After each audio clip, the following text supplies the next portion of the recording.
On February 28, 2026, the United States and Israel struck Iran. But there's something analysts are missing about that moment. Within 72 hours, the price of oil rose $53 per barrel. For China, importing close to 10 million barrels a day, that translates to an additional bill of $500 billion a year. Overnight, with no negotiation. This was not an operation against Iran. It was an operation against China. Iran was the mechanism. China was the target. And the economic shockwave from that single decision is already inside your economy, whether you've felt it yet or not. And the evidence that Washington designed it this way, years in advance, is in the documents. This is the story of how the United States won an economic war against China without firing a single shot in its direction. To understand why, you have to look at what China actually depends on. Because behind the factories, behind the exports, behind the growth, there's one thing holding everything together: oil. Massive amounts of it. Every single day, China burns through around 16 million barrels, more than almost any country on Earth. But here's the part no one talks about. Most of that oil doesn't belong to them. It comes from outside. And more than half of it moves through one of the most fragile choke points in the world. A single route that China doesn't control and can't protect. China built a system designed to keep its economy running regardless of international restrictions or trade barriers. It was not a weapon or a military installation. It was a network that allowed China to secure large volumes of oil outside traditional global channels. For years, the system worked efficiently and at scale. But it also created a structural dependency that is now becoming increasingly difficult to manage. To understand why, you need to start with one key fact. China runs on oil it does not produce. The country consumes roughly 16 million barrels per day, making it the second largest oil consumer in the world after the United States. This oil powers factories, transportation networks, shipping infrastructure, and the broader industrial base of the Chinese economy. However, domestic production is not enough to meet demand. More than 70% of China's oil consumption is imported, and over half of those imports originate in the Middle East. Most of that supply moves through a single critical choke point, the Strait of Hormuz. This creates a structural vulnerability. China's industrial system depends on energy flows it does not control, moving through a corridor it cannot directly secure. To reduce this risk, China developed an alternative supply strategy. Starting in the late 2010, it increased purchases of crude oil from countries under heavy sanctions, particularly Iran and Venezuela. These nations had large reserves but limited access to global markets. That allowed China to acquire oil at a significant discount. By the mid-2020s, a large portion of Iran's oil exports was being redirected to China through indirect channels. This was made possible by a network of shipping operations, often referred to as the shadow fleet. These tankers operated with limited transparency, frequently disabling tracking systems, and using ship-to-ship transfers to obscure the origin of the cargo.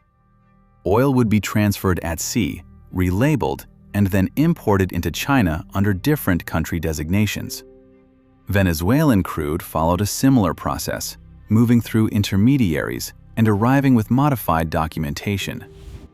By 2025, sanctioned oil from Iran, Venezuela, and Russia accounted for a significant share of China's total imports. This system became a core component of China's energy strategy.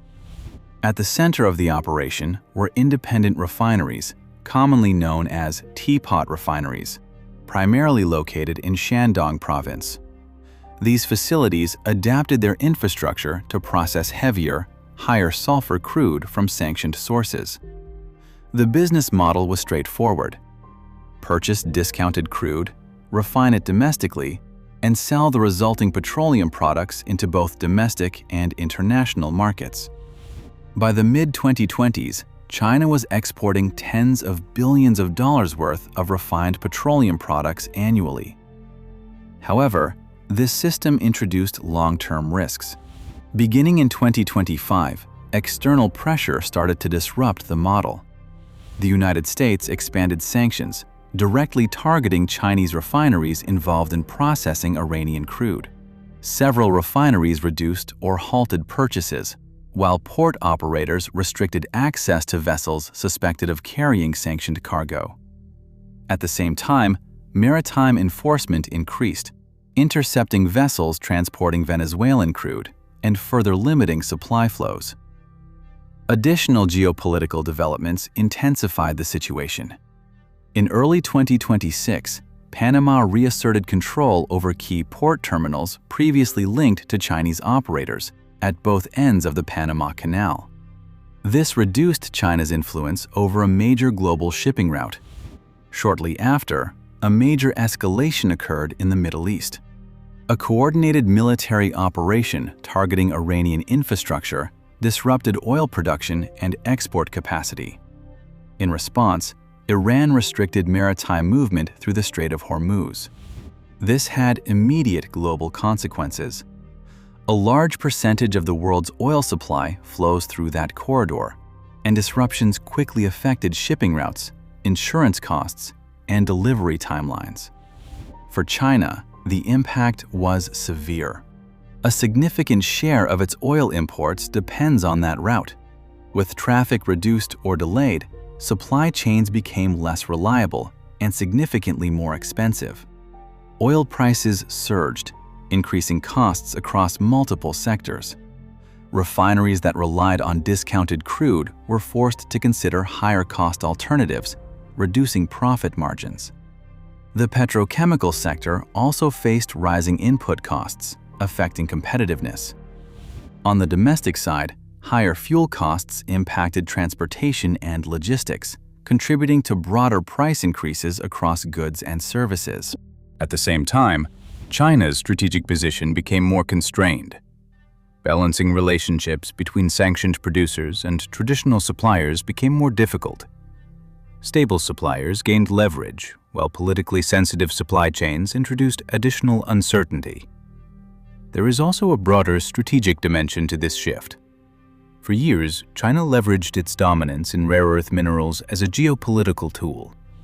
Now, energy is playing a similar role on the global stage. Other major powers are using access to energy supply, logistics, and financial systems as instruments of strategic pressure. This reduces China's flexibility.